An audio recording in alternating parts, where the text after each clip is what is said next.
안녕하십니까. 정신대학교 신학대학원 미우유스 박용규입니다. 세계교회사는 초대, 중세, 종교개혁, 근대, 그리고 현대로 대별됩니다. 각 시대의 교회사의 시대 구분은 상당히 명료합니다. 서구의 일부 학자들과 국내 일부 학자들은 근대와 현대를 특별하게 구분하지 않고 근현대로 묶어서 사용하기도 합니다. 그것은 근대와 현대 사이에는 너무도 깊은 연속성이 있다고 보기 때문에 그렇습니다. 그러나 근대와 현대는 제가 볼 때 연속성 못지않게 둘 사이에는 너무도 많은 차이가 있습니다. 근대의 이성과 자율이 지식인들의 사유에서 주로 논의되어 왔기 때문에 현실과 동떨어진 경향이 많았습니다. 하지만 현대교회사는 신학적인 변천이 교회의 삶에 너무도 지대한 영향을 미쳐서 교회의 방향이 너무도 그 이전과 달라졌습니다. 공산주의 발흥, 독일의 고등 비평 영향, 그리고 산업화로 인한 도시화 현상, 영국의 진화론, 그리고 독일과 유럽의 구자유주의 발흥과 도전, 노예 문제로 인해 촉발된 미국의 남북전쟁 이후 미국에서 급속하게 진행된 현대주의에 맞서려는 근본주의 현대주의 논쟁, 그리고 사회복음, 신종통주의, 에큐메니칼 운동, 복음주의 운동, 제3세계 토착화 운동, 해방신학은 현대교회사에서 일어난 매우 중요한 일련의 신앙운동들이었습니다. 현대교회사는 그 이전과 비교할 수 없을 정도로 너무도 많은 사건들이 일어났고 사상적인 변화, 사회문화, 정치, 경제 전 분야의 급속한 변화가 계속되었습니다. 현대교회사는 이 모든 것을 다 다룰 수 없고 다룰 필요도 없습니다. 그러나 교회가 세상 속에 존재해왔고 여전히 존재해 올 것이라고 하는 점에서 현대 사상과 흐름을 이해할 필요가 있습니다. 따라서 현대교회사는 이 시대의 중요한 신앙과 신학의 흐름이라고 할 수 있는 계몽주의 이후 진행된 슈가이마오, 리출, 하르낙으로 대변되는 구자유주의, 현대주의 근본주의 논쟁, 신정통주의, 에큐메니칼 운동, 토착화 운동, 복음주의 운동, 이 모든 중심 주제들을 다룰 것입니다. 각 흐름의 중요한 내용들은 잠시 후에 살펴볼 예정입니다. 먼저 근대와 현대의 시대 구분입니다. 현대교회사의 시대 구분은 유럽과 미국이 약간 다릅니다. 유럽을 기준으로 할 경우에는 1789년 프랑스 혁명을 기준으로 그 이후의 역사를 현대교회사로 다룹니다. 미국을 기준으로 할 경우에는 1861년 남북전쟁을 기준으로 그 이후 현재까지의 역사를 현대교회사의 시간의 범주로 삼습니다. 미국을 별도의 시간 범주로 정하는 것은 19세기 말부터 미국은 전 세계에 지대한 영향을 미치고 20세기 초에 영국을 제치고 가장 많은 선교사들을 파송하는 국가로 부상하기 때문에 그렇습니다. 그만큼 미국의 영향력이 놀랍게 커진 것입니다. 현대교회사의 시대 구분은 유럽을 기준으로 할 경우는 1789년 프랑스 혁명으로부터 지금까지 230년의 역사, 미국을 기준으로 할 경우에는 1861년 남북전쟁부터 지금까지 160년의 역사를 현대교회사에서 다룹니다. 1789년 프랑스 혁명이 일어나고 유럽은 기독교 후시대로 접어들었습니다. 기독교가 유럽의 절대적인 기준이요 사상과 삶의 주체였으나 프랑스 혁명 이후 기독교는 모든 분야에서 제거하려는 이 급속한 움직임이 유럽에서 일어났습니다. 계몽주의 이후에 등장한 구자유주의와 찰스 타인으로 대변되는 진화론 사상, 역사적인 예수 탐구와 고등비평, 공산주의 등장과 사회복음, 남북전쟁 이후 미국의 산업화와 세속화는 현대 교회사 기간에 유럽, 영국, 미국의 중심 주제들로 부상한 것입니다. 두 번째는 왜 현대교회사 이해가 필요하고 또 중요한가 하는 부분들을 살펴보겠습니다. 현대교회사는 한국교회사와 깊은 연관성을 지니고 있습니다. 먼저 시대 구분적으로 그렇습니다. 한국교회사라고 할 때 로마 캐토릭을 기준으로 할 때에는 1784년 이승훈이 북경의 그라몽 신부에게 영세를 받고 한국에 돌아와 포교를 한 것을 기준으로 삼고 개신교를 기준으로 할 때는 맥클레이와 알렌이 한국에 입국한 1884년을 기준으로 삼습니다. 그렇다면 한국의 선교가 19세기 후반 스코틀랜드의 존 로스, 미국의 알렌, 아펜젤로 언더우드를 비롯한 미국의 선교사들, 카나다, 호주 선교사들에 의해 시작된 1884년 이후나 로마 가톨릭을 기준으로 1784년 이후라고 할 때도 한국교회사는 세계교회사 지평 속에서 현대교회사에 해당하는 곳이라고 할 수 있습니다. 따라서 현대교회사에 대한 바른 이해, 참 깊은 이해, 정확한 이해는 한국교회사를 이해하는 중요한 배경을 형성한다고 할 수 있습니다. 한국교회사를 특징짓는 1884년 알렌의 입국과 갑신정변, 1894년 청일전쟁, 1904년 러일전쟁, 1910년 한일합방, 같은 기간에 1903년 원산봉운동과 1907년 평양대봉운동, 1919년 3.1운동, 1945년 해방과 1950년 한국전쟁은 세계교회사적으로 이해할 때 정확히 이해할 수 있습니다. 이처럼 현대교회사에 대한 이해는 한국교회사를 이해하는 중요한 배경과 동력을 제공합니다.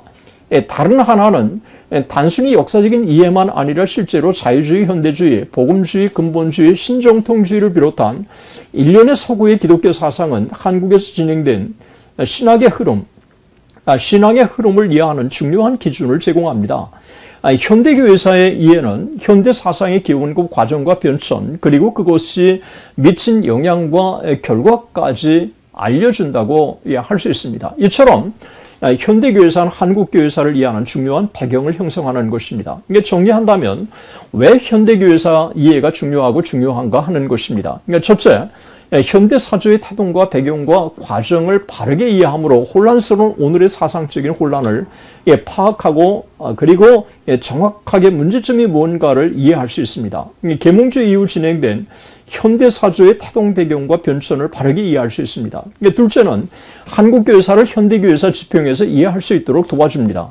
한국교회사는 개신교를 기준으로 하든 로마 가톨릭을 기준으로 하든 세계교회사 안목에서 볼 때 현대교회사에 속한 것이기 때문에 그렇습니다. 넷째, 현대에 등장한 공산주의, 비평주의, 구자유주의, 신정통주의를 바르게 이해할 수 있는 안목을 제공해 줍니다.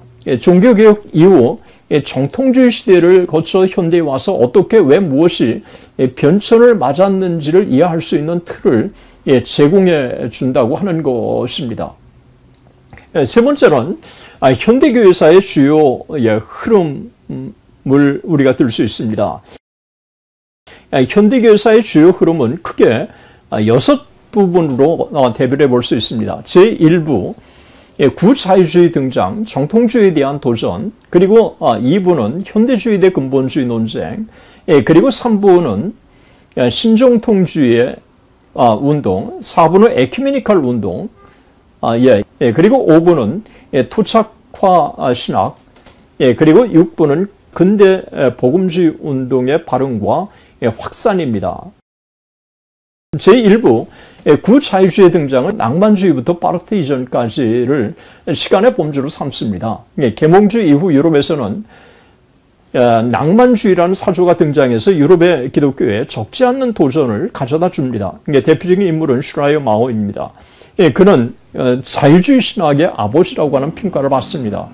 그의 사상은 니출과 하르나게에 이르러서 윤리실학으로 발전해서 자유주의 체계를 형성합니다. 슈라이마의 등장과 함께 독일 자유주의 신학의 대변자는 바우르, 스트라우스, 그리고 하르나, 그리고 포에르바하, 이런 인물들을 들 수 있습니다. 그러니까 슈라이마와 함께 구자유주의를 대변하는 인물은 니출과 하르낙을 들 수 있습니다. 진화론 사상, 고등비평의 도전, 슈바이츠, 르낭, 이런 인물들이죠. 그리고 히스토리컬 지저스, 공산주의의 등장, 칼 마르크스와 엥겔스, 그리고 러시아 혁명, 그리고 소셜 가스플의 등장, 남북전쟁 이후 미국의 산업화와 세속화는 현대교회사에서 다루는 중요한 중심 주제들이라고 할 수 있습니다. 2부 현대주의 대 근본주의 논쟁은 주시 말스톤이 명확하게 제시한 것처럼 1870년부터 1925년으로 특징됩니다. 이 기간은 무섭게 현대주의 논쟁이 진행되었고 이어서 적응하려는 이들과 이들을 반대하는 근본주의 논쟁이 치열하게 진행되었습니다. 구자유주의 사상은 역사적 예수라는 새로운 신학주를 등에 업고 고등비평과 진화론과 조화할 수 있는 기독교 신앙을 태동시킵니다. 1837년 북장로교회가 구학파와 신학파로 분열된 이후에 프린스턴 신학 안에 신학파의 도전이 강하게 일어납니다. 노예 문제와 완전주의를 둘러싼 찰스 하치와 찰스 피니의 논쟁, 구학파와 신학파의 논쟁, 1892년에 찰스 브릭스 사건과 성경 권위에 대한 워필드와의 논쟁, 그리고 무디 부흥운동, 그리고 더 펀더먼털스, 그리고 근본주의 연맹의 형성, 1920년대 근본주의 대 현대주의 논쟁, 파스틱, 어번선언, 그리고 진화론을 둘러싼 극심한 논쟁인 1925년의 스콥스 재판 사건은 이 시대 미국 교회사를 넘어서 현대 교회사를 이해하는 중요한 사건이 아닐 수가 없습니다. 19세기 유럽의 자유주의 사상은 미국에 적지 않은 영향을 미칩니다. 당시 미국에서는 유럽에서 합의를 받은 사람을 가장 지성적인 인물로 평가하는 시대였습니다. 때문에 유럽에 가서 수많은 사람들이 신학을 배워옵니다. 이들에 의해서 미국의 기독교는 상당히 세속화 또 현대화되기 시작합니다. 또한 미국의 산업화는 전통적인 신앙 세계를 세속화시켜서 인본주의 신앙으로 만들어버립니다. 이와 같은 유럽의 고등비평과 진화론 그리고 미국 내에서 일어난 산업화는 미국의 기독교를 급속히 현대 세계에 노출시키고 그 결과 현대의 사회에 조정하느냐 아니면 전통적인 기독교를 고집하느냐 이 두 가지 중에 하나를 택할 수밖에 없는 상황에 이르게 되었습니다. 미국의 신학파들은 과감히 유럽의 학풍을 받아들이고 기독교를 현대사회에 조정시키려고 했습니다. 그 결과 현대주의와 근본주의라는 두 가지 역사적인 운동이 대립의 형태를 띠면서 미국의 기독교를 논쟁으로 몰아넣기 시작한 것입니다. 이 시대만큼이나 미국 기독교가 급변하는 시대는 없었습니다. 제3부에서 신정통주의입니다. 1930년대에 신정통주의가 등장합니다. 양극단, 즉 현대주의, 근본주의 모두 한계에 식상한 많은 미국인들이 유럽에서 나타난 구자유주의에 대한 대안으로 제시된 파르트주의에 상당한 매력을 느낍니다. 특히 미국의 자유주의자들로 분류되는 현대주의자들이 파르트 사상을 미국의 토양 속에서 수정해서 자신들의 신정통주의를 형성합니다. 따라서 이 기간 파르트의 등장과 유럽 신학계의 편제, 구자유주의에서 파르트주의로 전환이 진행되었습니다. 이 칼 바르트는 세계 1차 대전에 환멸을 끼고 구자유주의가 대안이 아니라고 확신합니다. 그가 구자유주의에서 돌아선 근본적인 이유가 바로 여기 있었습니다. 1930년대 미국에서 발흥한 신정통주의는 유럽의 파르트주의가 미국에서 신정통주의로 토착화 형태로 정착한 것입니다. 데이빗 웰스가 편집한 미국 개혁주의 역사에서 언급한 것처럼 대표적인 인물은 리처드 리버와 라이널드 리버를 들 수 있습니다. 신정통주의는 한국을 비롯한 제3세기에 지대한 영향을 미치게 되었습니다.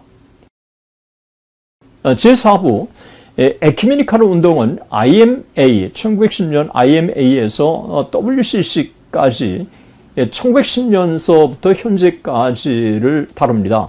특별히 에딘버러 대회 이후 International Missionary Association 그리고 WCC의 형성으로 진행된 선교운동과 교회 일치운동의 결과로 에큐메니컬 운동이 역사에 등장합니다. 그 중심에는 파르트주의가 자리 잡고 있었습니다. 파르트주의는 유럽과 미국에 영향을 미치면서 유럽과 미국의 기독교를 하나로 통합시키는 촉진제 역할을 합니다. 따라서 당시에 일고 있었던 에큐메니컬 운동을 가능케 만든 것이 외형적으로는 해외 선교 운동이었고 내면적으로는 파르트주의 사상이었습니다. 이것이 미국과 유럽의 기독교를 하나로 통합시키는 역할을 한 것입니다. 이렇게 형성된 에큐메니컬 운동은 1910년부터 현재까지 진보적인 현대교회를 특징 지우는 중요한 신앙 운동으로 자리 잡았습니다. WCC 운동은 보수주의자들로부터 상당한 응전을 받았습니다. 보수주의자들 중에 근본주의 노선에 있는 이들은 맥킨타이를 중심으로 ICCC를 형성했고 복음주의 노선에 있는 이들은 NA와 WEF를 형성해서 에큐메니컬 운동에 대항해 왔던 것입니다. 제5부 토착과 신학 운동은 1960년부터 WCC를 등에 업고 제3세기에서 새로운 신학 운동으로 강하게 일어났습니다. 특히 남미와 한국에서 강했습니다. 남미 해방신학은 남미의 독특한 시대적인 환경 속에서 태동된 것이 사실이지만 그것은 어디까지나 탈서구신학, 탈서구 기독교라고 하는 시대적인 움직임, 민족주의 운동의 발흥과 무관하지 않습니다. 제국주의적인 강제성을 띠면서 제3세기에 무조건 주입하려고 하는 서구의 기독교에 식상해버린 것입니다. 이들은 따라서 자신의 시대적인 정황을 충분히 반영하는 신학, 자신들이 처해 있는 지리적인 입장을 반영하는 실존적인 동기에서 출발한 신학을 형성하려고 했던 것입니다. 이런 움직임이 상황화라고 하는 신학을 형성하게 되었고 토착화라고 하는 이름을 달게 되었던 것입니다. 대표적인 것이 해방신학과 민중신학을 들 수 있습니다. 한국 내에 일어났던 다양한 토착화 신학의 유형은 모두 토착화 운동의 참 일환으로 발전해온 것입니다. 토착화 운동은 WCC와 세계선교를 등에 업고 성장했습니다. 바티칸2와 로마 캐토릭이 중요한 배경을 또 형성했습니다. 1960년대 민족주의 발흥과 해방신학이 제3세기에서 강하게 일어났습니다. 놀라운 사실은 토착화 운동을 전개하면서 캐토릭과 자유주의, 개신교와의 연합운동이 활발하게 진행된 것입니다. 상황화 신학의 대두가 바로 이 시대에 아주 중요한 또 논제 중에 하나라고 할 수 있습니다. 제6부 복음주의 운동의 등장입니다. 20세기와 21세기 초까지 현대 교회에 지대한 영향을 복음주의 운동이 미쳤습니다. 복음주의 운동의 출발은 19세기로 거슬러 올라갔지만 다시 이 복음주의 운동이 놀라운 영향력을 가지고 복고되기 시작한 것은 근본주의 내에 칼 헨리 오켄가 그리고 해롤드 린셀 같은 사람들이 역사적인 신앙, 즉 근본주의자들이 표방하는 신앙을 계승하면서 그들이 부족한 대사회적인 책임과 연합운동을 회복해서 청교도적인 건강한 기독교를 만들어가는 것을 추구하면서 시작되었습니다. 이에 따라서 ICCC 형성, 그리고 NA, 그리고 풀로신학교, 크리스천 투데이즈의 등장을 면밀하게 살펴볼 필요가 있습니다. 근대 복음주의 운동의 발흥에 중심 역할을 하는 인물은 빌리 그레함이었습니다. 빌리 그레함의 등장과 20세기 복음주의 운동은 마치 동전의 양면처럼 동일시하는 경향이 강했습니다. 1942년 NA 조직과 1951년 WEA 결성은 복음주의 운동이 하나의 조직적인 틀을 가지고 진행될 수 있도록 제도적인 틀을 제공했습니다. 복음주의 연대를 형성할 때 개혁파 신앙인들과 웨슬리안인들이 함께 참여했습니다. 개혁파 복음주의자들로는 패커, 셰퍼, 칸저, 헨리, 레드 칼슨과 같은 인물이었습니다. 웨슬리 복음주의자들은 복음주의 운동에도 적극 참여했습니다. 로잔 대회를 통해서 복음주의 운동은 제3세계 교회들 가운데 활발하게 일어납니다. 한국과 일본을 비롯한 오늘의 아시아 교회들 가운데 일어난 복음주의 운동은 그런 영향과 배경 속에서 역사에 등장한 것입니다. 근본주의 진영 안에 있는 젊은이들 중에서는 근본주의 대 현대주의 논쟁을 처음부터 목격하면서 근본주의가 미국의 청교도 전통과는 거리가 먼 방향으로 진행되고 있다고 판단하고 심각히 이를 우려하기 시작했습니다. 이들은 근본주의 운동이 계속 분열의 분열을 거듭해서 소수의 모반자로 전락해서 미국 기독교에 더 이상 영향을 미칠 수 없는 데까지 축소해버리는 데 대해서 깊은 우려를 동시에 나타난 것입니다. 그렇다고 유럽에 들어온 신정통주의가 미국 기독교의 대안은 아니라고 하는 사실도 잘 알고 있었습니다. 미국에서 흘러온 청교도 개혁주의 전통이나 청교도 신앙을 회복하려는 방향에서 대안을 찾아야 한다고 본 것입니다. 개방적인 진영에서 유럽 기원의 신정통주의에서 현대주의에 대한 대안을 찾았다면 근본주의 진영 안에 있는 이들은 좀 더 문제의식을 가지고 있는 이들은 근본주의의 대안을 복음주의에서 찾았던 것입니다. 따라서 복음주의 운동은 역사적 미국의 청교도 전통을 회복하는 것을 모토로 삼았던 것입니다. 그러니까 처음에 신복음주의라는 용어 때문에 비판을 받은 것이 사실이지만 1960년대가 지나면서 복음주의 운동은 기성교회로부터 상당한 지지를 받았고 오늘날에는 미국의 주류적인 신앙의 공동체를 형성한 것입니다. 그리고 그 영향력은 미국을 넘어서 제3세계까지 미치고 있는 것입니다. 끝까지 시청해 주셔서 대단히 감사합니다.